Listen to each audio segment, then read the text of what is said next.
Pak Surya dikenal di kampungnya sebagai sosok yang tegas dan tak mudah gentar. Malam itu, ketika giliran ronda jatuh padanya, ada perasaan aneh yang menggelayut di hatinya. Malam begitu sepi, lebih sepi dari biasanya. Hanya suara angin yang berdesir pelan di antara dedaunan.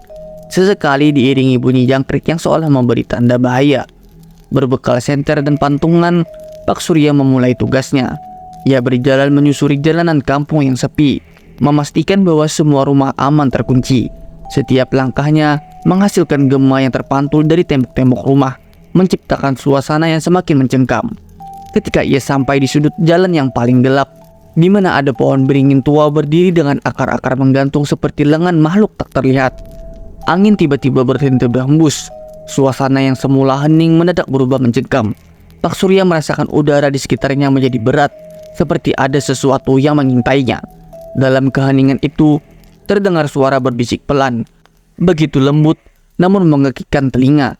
Pak Surya menghentikan langkahnya, mencoba mendengarkan lebih jelas. Bisikan itu terdengar lagi, kali ini lebih jelas. "Pulang, atau kau akan menyesal," dengarnya. Mendengar itu, bulu kuduk Pak Surya langsung berdiri. Ia menyorotkan senter ke arah pohon beringin, namun hanya kegelapan yang menyambutnya. Ia berusaha menguatkan hati, berpikir bahwa itu mungkin hanya imajinasinya saja. Namun, tiba-tiba ia merasakan hembusan angin dingin di tengkuknya, seperti ada yang menghembuskan napas dari belakang. Ketika ia berbalik, tidak ada apa-apa juga di sana.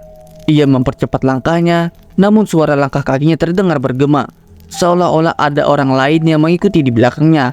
Pak Surya menengok lagi ke belakang, tetapi tidak ada siapapun. Suara itu terus terdengar, semakin cepat seiring dengan langkah kaki yang semakin panik. Ketika ia sampai di pos ronda, tubuhnya gemetar hebat. Ia mencoba menenangkan diri dengan duduk sejenak. Namun, rasa lega itu tidak bertahan lama. Dari kejauhan, terdengar suara ketukan pelan, seperti bunyi pintu yang diketuk berulang kali.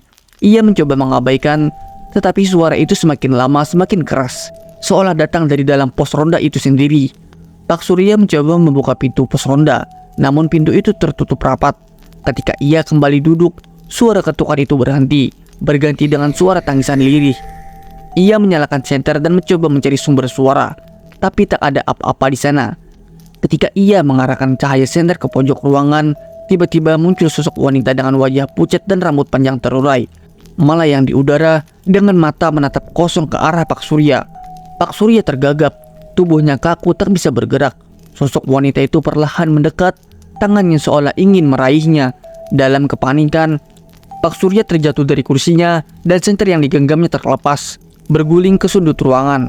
Seketika sosok itu menghilang, meninggalkan Pak Surya sendirian dalam kegelapan. Malam itu, Pak Surya ditemukan pingsan di pos ronda oleh warga yang datang mengecek. Sejak kejadian itu, ia tak pernah lagi ikut ronda malam, dan kampung itu selalu dihantui oleh bisikan yang datang dari arah pohon beringin tua.